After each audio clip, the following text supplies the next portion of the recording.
दोस्तों एक बार फिर से आप सभी का आपके अपने YouTube channel English with Dilip sir में स्वागत है।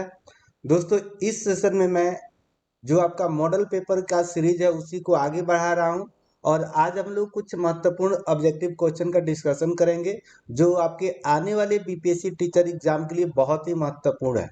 तो चलिए दोस्तों आज के पहले सवाल को लेते हैं। बहुत ही इंपॉर्टेंट सवाल है और ये पूछा गया था स्टेट 2019 में। The total number of the pilgrims in the Canterbury Tales is. दोस्तों ये चौसर के द्वारा लिखा गया है जिसको हम father of English poetry literature के रूप में जानते हैं। दोस्तों ये जो ऑप्शन है ना 29, 30 और 31 ये तीनों ही आपको कंफ्यूज करेंगे यदि आप थोड़ा से भी अच्छा से पढ़े होंगे। लेकिन एक बात ध्यान रखिएगा, इस कैंटरबरी टेल्स में जो राइटर है 120 स्टोरीज की कल्पना करते हैं कंप्लीट करने का। ठीक है दोस्तों, अब उनका प्लान है कि जो लोग भी जा रहे हैं सर थॉमस बैकेट के श्राइन में वो लोग जाते समय दो लिखेंगे और एक आते समय भी दो जाते समय लिखेंगे स्टोरीज और दो आते समय मतलब लिखेंगे मतलब कहेंगे कहानियां। तो इसलिए 13 × 4 = 120, 120 हुआ और एक होगा हॉस्ट। क्या होगा दोस्तों? तो याद रखिएगा पहले आपका 30 हो गया। यदि हम हॉस्ट को इंक्लूड करें जो वहां पे देखेगा सुनेगा कि किसकी कहानी अच्छी है, एक वो हो गया। और एक नैरेटर ये 29 है, इसमें नैरेटर को जोड़ के है दोस्तों। और एक जो हॉस्ट है वो सुनेगा 30 हो गया। और एक जो है आपका नैरेटर है उसको हम जोड़ देंगे तो आपका 31 हो जाएगा। तो हम कह सकते हैं कि 29 pilgrims plus the narrator and the host 31। इस प्रकार का यदि आपको सवाल मिले तो आपका आंसर होगा 31। लेकिन ऐसे लिखा हुआ मिलता है कि the total number of the pilgrims in the Canterbury Tales, तो आप आंसर मारिएगा 30। तो यहाँ पे करेक्ट आंसर होगा आपका 30। लेकिन अगर लिख दे प्लस होस्ट एंड नरेटर तो 31 हो जाएगा। ठीक है दोस्तों, आगे बढ़ते हैं। Which of the following events took place in 1381 in England? 1381 में कौन सी घटनाएं घटित होती है इंग्लैंड में? तो दोस्तों हम पहले के सेशन में भी इसका चर्चा कर चुके हैं, लेकिन क्वेश्चन पूछने का तरीका उसमें अलग था और यहाँ पे अलग तरीका से प्रश्न पूछा गया है। तो पीजेंट रिवोल्ट दोस्तों होता है 1381 में। लेकिन यहाँ पे जो और भी पॉइंट है इसको जानना आपके लिए जरूरी है दोस्तों। जैसा कि आप जानते हैं the invention of printing press सबसे पहले ये जर्मनी में हुई थी इसकी इन्वेंशन। इसको सबसे पहले कौन किए थे? वो है आपके जोहान्स गुटरबर्ग। ये लगभग 1436 के आसपास किए थे, 1436। इसके बाद है ट्रीटी ऑफ ब्रिटेनी। तो ट्रीटी ऑफ ब्रिटेनी है दोस्तों, याद रखिएगा ये हुआ था आपका 1360। बहुत इंपॉर्टेंट है, 1360 में हुआ था। और ये ट्रीटी दो व्यक्तियों के बीच हुआ था। इंग्लैंड के थे Edward Edward the third Edward the third और फ्रांस के थे जॉन सेकेंड। ऐसा माना जाता है कि जो 100 ईयर्स वार का जो पहला फेज था उसकी समाप्ति इसी ट्रीटी समझौते से हुई थी। तो कब हुई थी? 1360 में एडवर्ड दी थर्ड और John the second of France और Edward the third of England. अगला सवाल है कि in Arnold's the scholar gipsy the great modern melancholy is spiritualise into a symbol of dash dash. तो सबसे पहले दोस्तों ये जो रचना है द स्कॉलर जिप्सी इसको लिखे हैं आर्नोल्ड्स। दोस्तों आर्नोल्ड्स के और भी एक दो महत्वपूर्ण जो रचनाएं हैं आप जरूर कमेंट बॉक्स में लिखिएगा। अब इसमें स्पिरिचुअलाइज किया गया है कि इसको the advent of a new age या a source of poetic inspiration या मिस्ट्री एंड ड्रीम्स या unexpectation of some divine dispensation. मतलब इस एक ईश्वरीय शक्ति का आशा की जाती है। नहीं दोस्तों, यहाँ पे करेक्ट आंसर होगा आपका मिस्ट्री एंड ड्रीम्स का इसमें सिंबलाइज करते हैं आर्नोल्ड्स। अगला सवाल है कि Thyrsis is an elegy written on the death of. तो दोस्तों ये जो रचना है थोड़ा सा इसके बारे में कुछ इंपॉर्टेंट पॉइंट नोट डाउन कर लीजिए। इसको भी लिखे हैं आपके थायरिसिस को भी लिखे हैं कौन? आर्नोल्ड। कौन लिखे हैं दोस्तों? आर्नोल्ड लिखे हैं। दोस्तों यह एक पेस्टोरल इलेजी है। Pastoral elegy in honour of his friend Arthur Hugh Clough. Arthur Hugh Clough, यहाँ पे ऑर्थर यहाँ पे लिखा जा सकता है, ऑर्थर ह्यू क्लॉफ। तो करेक्ट आंसर होगा दोस्तों आपका डी। तो थायरिसिस एक पास्टोरल इलेजी है जिसको किसने लिखा है? मैथ्यू आर्नोल्ड्स अपने दोस्त के लिए, ऑर्थर ह्यू क्लॉफ। अगला सवाल है कि Das Capital is a work by Voltaire, Rousseau, Mazzini या कार्ल मार्क्स। तो करेक्ट आंसर होगा दोस्तों आपका कार्ल मार्क्स। अगला सवाल बहुत अच्छा है कि a 7 line decasyllabic stanza in iambic pentameter with the rhyme scheme ABABBCC is known as rhyme royal, Spenserian stanza, ottava rima या अलेक्जेंडेरियन। तो दोस्तों राइम रॉयल यहाँ पे करेक्ट आंसर होगा। दोस्तों राइम रॉयल के बारे में आप जानते हैं, यह एक 7 लाइन का स्टेंजा होता है। दोस्तों इसको सबसे पहले पोइट्री के फॉर्म में जो यूज किए थे हुए थे आपके चौसर। तो यहाँ पे हम कह सकते हैं कि it was introduce into English poetry by Geoffrey Chaucer. और दोस्तों इसको लिखा जाता है यूजुअली आइम्बिक पेंटामीटर में।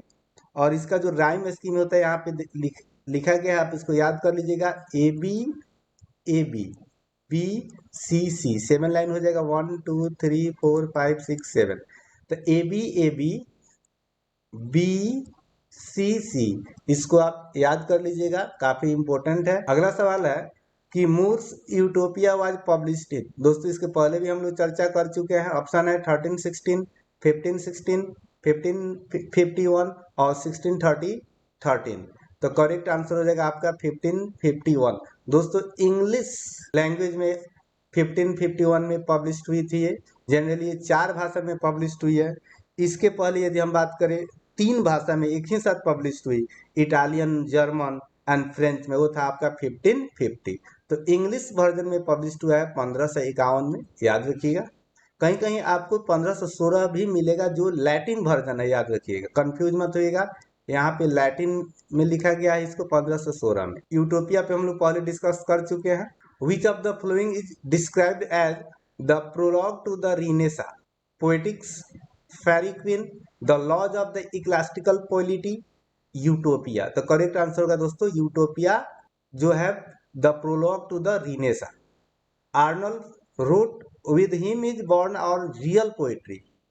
दोस्तों किसी कवि की व्याख्या में आर्नल्ड्स कहते हैं, मैथ्यू आर्नल्ड कहते हैं कि with him is born our real poetry. हमारी जो वास्तविक कवि है उन्हीं के साथ जन्म, वास्तविक काव्य है, कविता है, उन्हीं के साथ जन्म लिया। किनके साथ? Spenser, sir Philip Sidney, Langland या चौसर। दोस्तों पोएट्री के फादर किसे बोलते हैं? तो आपका जवाब होगा जॉफ्री चौसर।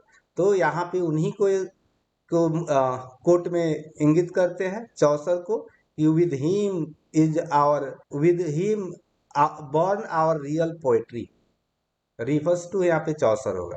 अगला सवाल है कि Spenser wrote a preface to the Faerie Queene in the form of a letter, whom is this letter address to. किसको एड्रेस करता है Chaucer? Sir Walter Raleigh, Sir Thomas Wyatt, John Donne, Sir Thomas More. तो correct answer हो जाएगा Sir Walter Raleigh. Who was prince Arthur marry in the end in Spenser the Faerie Queene. तो दोस्तों option Elizabeth, Gloriana, lady Diana, पेंडोप। तो correct answer हो जाएगा ग्लोरियाना। तो ग्लोरियाना यहाँ पे होगा दोस्तों, ये रिप्रेजेंट करता है वर्जिन क्वीन एलिजाबेथ को। अगला सवाल देखिए इसी पे है। In the Faerie Queene Elizabeth is allegorized through the character of Artigal, Duchessa, Gloriana, Archimago। तो करेक्ट आंसर होगा आपका ग्लोरियाना। Whom did Spenser commemorate in the elegy एस्ट्रोफल? किसको याद करते हैं अपनी एक इलेजी में? एस्ट्रोफेल है, स्पेंसर के द्वारा, एडमंड स्पेंसर के द्वारा लिखा गया है। थॉमस वेट को, चौसर को, सर फिलिप सिडनी या सर थॉमस मूर। तो करेक्ट आंसर हो जाएगा Sir Philip Sidney. Milton's Paradise Lost was reissued in 1674 it was redivided into dash dash books. दोस्तों दोबारा जब इसको पब्लिश किया जाता है तो 12 बुक्स में पब्लिश होती है। दोस्तों पैराडाइज लॉस्ट को सबसे पहले कब पब्लिश किया गया था और कितने बुक में पब्लिश किया गया था, दोस्तों जरूर कमेंट में बताइएगा, मुझे इंतजार रहेगा आपके आंसर का। अगला सवाल, the author of Beowulf is dash dash Bede, Cynewulf, Chaucer या अननोन। दोस्तों आगे बढ़ने से पहले यदि आप इस चैनल पे नए हैं तो प्लीज चैनल को सब्सक्राइब कर लीजिएगा, क्योंकि इस चैनल के माध्यम से आपको हिस्ट्री ऑफ इंग्लिश लिटरेचर का एक थियरी क्लास पैरेलल एक आपको मॉडल पेपर ऐसा ही मिलेगा, साथ ही साथ टेक्स्ट बुक और इंग्लिश ग्रामर भी कवर किया जाएगा। तो दोस्तों इस क्वेश्चन का जो करेक्ट आंसर होगा वो होगा अननोन। अब अगला सवाल है कि the Anglo Saxon period is often said to be from 1450 to dash dash 900, 1000, 1050, 1100। तो करेक्ट आंसर हो जाएगा 10 से 50। ऐसे ही 10 से 66 तक है, लेकिन उसके पास का जो समय रहेगा वही आपका आंसर होगा। The name of the monster in Beowulf is, Beowulf में जो राक्षस है उसका नाम क्या है? गोमांजो, ग्रैंडेल, फ्रैंकेनस्टीन या मियोफिस्टिफोलिसिस। तो करेक्ट आंसर होगा आपका Grendel. Who says life life eternal life. दोस्तों लाइफ लाइफ इटर्नल लाइफ जो है ये कौन बोले? Christian, Maggie, Henchard, Chaucer's parson. तो क्रिश्चियन लोग बोलते हैं लाइफ लाइफ इटर्नल लाइफ, और इस पे ज्यादा फोकस क्रिश्चियन लोग ही करते हैं।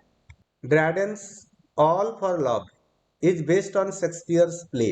ड्रैडन्स की एक रचना है ऑल फॉर लव, ये शेक्सपियर के किस रचना पे आधारित है? Comedy of errors, love's labour lost, Antony and Cleopatra या द मार्चेंट ऑफ वेनिस। तो सबसे पहले तो आप इतना याद रखिएगा कि ये जो चारों वर्क्स हैं ये विलियम शेक्सपियर की रचनाएं हैं।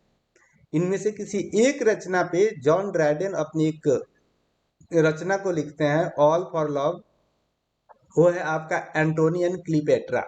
याद रखिएगा एनाटोनी एंड क्लियोपेट्रा। दोस्तों यहाँ पे कुछ चीजें और ध्यान रखिएगा, जो आपका ऑल फॉर लव है इससे कुछ और इंपॉर्टेंट पॉइंट है, इसको नोट डाउन कर लीजिएगा।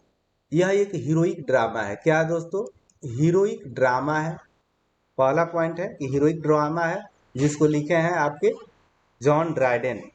यह एक ट्रेजेडी भी है जो लिखा गया है दोस्तों ब्लैंक वर्स में। इसमें लिखा गया है blank verse, it is a tragedy written in blank verse, और it is an imitation of Shakespeare's drama Antony and Cleopatra. तो करेक्ट आंसर हो जाएगा आपका सी, याद रखिएगा। लेकिन ये क्या है? एक हीरोइक ड्रामा है जिसे हम ट्रेजेडी भी बोलते हैं, और इसे लिखा गया है आपके ब्लैंक वर्स में। Milton drew the story of Samson Agonistes from, कहाँ से अपनी कहानी को लिए हैं Milton, John Milton? New Testaments, Old Testaments, the Canterbury Tales या पायर्स एंड प्लॉमैन।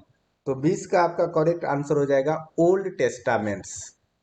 ठीक है दोस्तों, ओल्ड टेस्टामेंट से मिल्टन अपनी कहानी को संग्रहित करते हैं। अगला सवाल है कि the golden treasury a collection of great lyrics poems was published by William Cowper, Samuel Johnson, Francis Turner Palgrave या अब्राहम काउली। तो दोस्तों करेक्ट आंसर हो जाएगा फ्रांसिस टर्नर पेलग्रोव। बहुत इंपॉर्टेंट है, याद रखिएगा ये आपके लिए। अगला सवाल है कि the sonnet on the late massacre in Piedmont was written by Cowley, Milton, Spenser, Marvell. तो दोस्तों ये जॉन मिल्टन के द्वारा लिखा गया है, याद रखिएगा। अगला सवाल है कि who wrote the collar? Richard Crashaw, Henry बोगान, मिल्टन या जॉर्ज हर्बर्ट। तो दोस्तों करेक्ट आंसर हो जाएगा आपका जॉर्ज हर्बर्ट, जो एक मेटाफिजिकल पोएट थे। अगला सवाल है कि who among the following is not a metaphysical poet? George Herbert, Thomas Crashaw, Milton, Henry बोगान। तो दोस्तों अभी आप मिल्टन के बारे में पढ़ चुके हैं। जो हम लोग का क्रोनोलॉजी था उसमें हम लोग पढ़े कि जो मिल्टन है वो आपके कैरोलाइन एज के हैं, जिसको हम एज ऑफ मिल्टन के नाम से भी जानते हैं। तो यही आपका करेक्ट आंसर होगा ऑप्शन नंबर सी, जो एक मेटाफिजिकल पोएट नहीं है, John Milton. In which work of pope the following line occurs? A little knowledge is a dangerous thing. An essay on man, an essay on criticism, rape of log, an epistle to Dr. अर्बोनेट।